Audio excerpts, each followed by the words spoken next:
Assalamualaikum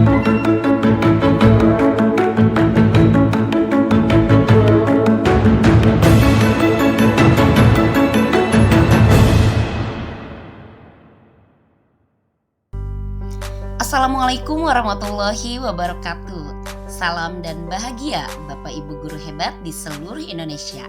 Perkenalkan, saya Widya Pangestika SPD. Saya adalah peserta pendidikan guru penggerak angkatan 9 dari Kabupaten Bekasi. Modul 1.3, demonstrasi kontekstual, visi guru penggerak. Inquiry apresiatif dikenal sebagai pendekatan manajemen perubahan yang kolaboratif dan berbasis kekuatan. Inquiry apresiatif menggunakan prinsip-prinsip utama psikologi positif di sekolah. Pendekatan inquiry apresiatif dapat dimulai dengan mengidentifikasi hal baik apa yang ada di sekolah, mencari cara bagaimana hal tersebut dipertahankan, dan memunculkan strategi untuk mewujudkan ke arah yang lebih baik.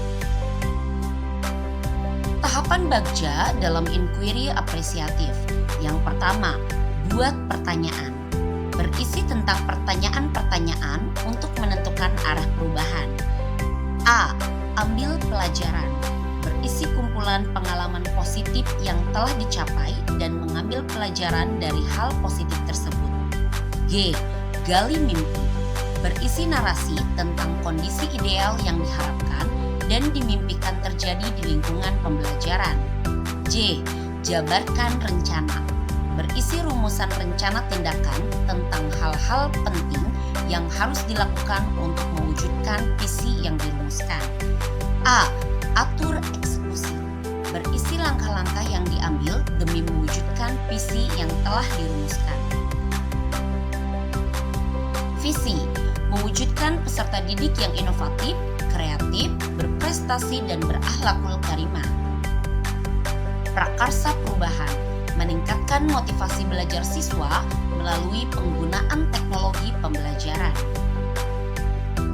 Filosofi nilai Ki Hajar Dewantara dan profil pelajar Pancasila mendasari prakarsa perubahan berupa rencana program atau dokumen prakarsa dan program kolaboratif. Pengambilan visi sesuai profil pelajar Pancasila yaitu kreatif, meningkatkan motivasi belajar siswa melalui penggunaan teknologi dalam pembelajaran.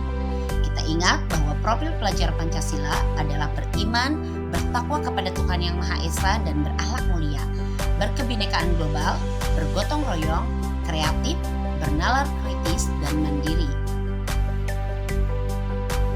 Prakarsa perubahan meningkatkan motivasi belajar siswa melalui penggunaan teknologi pembelajaran. Buat pertanyaan. Pertanyaannya, bagaimana cara meningkatkan motivasi belajar siswa? Yang kedua, kegiatan apa yang menarik bagi siswa sehingga bisa meningkatkan motivasi belajar siswa? Yang ketiga, teknologi apa yang bisa digunakan dalam pembelajaran? Daftar tindakan atau penyelidikan yang perlu dilakukan untuk menjawab pertanyaan. 1. Mengikuti pelatihan tentang metode pembelajaran. 2. Membaca buku tentang motivasi belajar siswa. 3. Scroll media sosial mencari tahu tentang berbagai pembelajaran yang menyenangkan, semisal games dan ice breaking. Yang keempat, melakukan asesmen diagnostik untuk mencari tahu karakter peserta didik dan gaya belajar peserta didik. Yang kelima, teknologi yang bisa diterapkan dalam pembelajaran. A. Ambil pelajaran. Pertanyaan, siapa tokoh atau guru yang pembelajarannya dirasa menyenangkan untuk siswa? Yang kedua, siapa tokoh atau guru yang dalam pembelajarannya menggunakan teknologi? Yang ketiga, aplikasi apa yang menarik untuk digunakan oleh siswa dalam pembelajaran? Tindakan atau penyelidikan yang perlu dilakukan untuk menjawab pertanyaan tersebut adalah 1. Mencari referensi tokoh atau guru yang pembelajarannya menyenangkan. Kedua, mencari referensi tokoh atau guru yang pembelajarannya selalu menggunakan teknologi.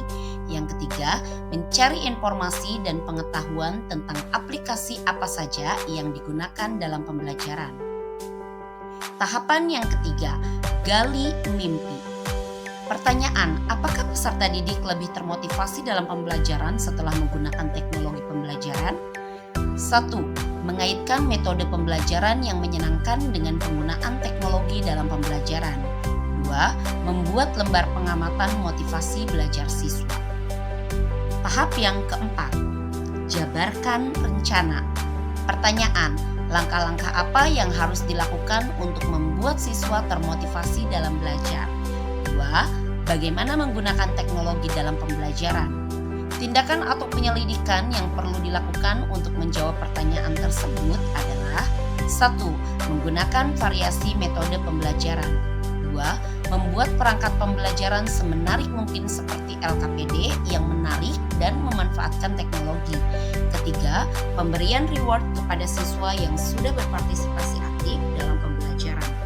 Yang keempat, menyiapkan teknologi yang dibutuhkan dalam pembelajaran. Yang kelima, membuat aturan main penggunaan teknologi dalam pembelajaran. Tahapan yang berikutnya yaitu atur eksekusi. Pertanyaan, siapa yang bertanggung jawab memonitor agar jalannya pembelajaran dengan menggunakan teknologi dapat berdampak kepada motivasi belajar siswa? Daftar tindakan atau penyelidikan yang perlu dilakukan untuk menjawab pertanyaan tersebut adalah 1. Mengatur jadwal penggunaan teknologi dan teknologi apa saja yang diperlukan dalam pembelajaran yang dapat meningkatkan motivasi belajar siswa. 2. Meminta umpan balik kepada siswa secara rutin setelah proses pembelajaran. 3. Berkomunikasi dengan kepala sekolah dan rekan sejawat secara berkala untuk membahas penggunaan teknologi dalam pembelajaran. Sekian demonstrasi kontekstual dari saya. Terima kasih. Wassalamualaikum warahmatullahi wabarakatuh.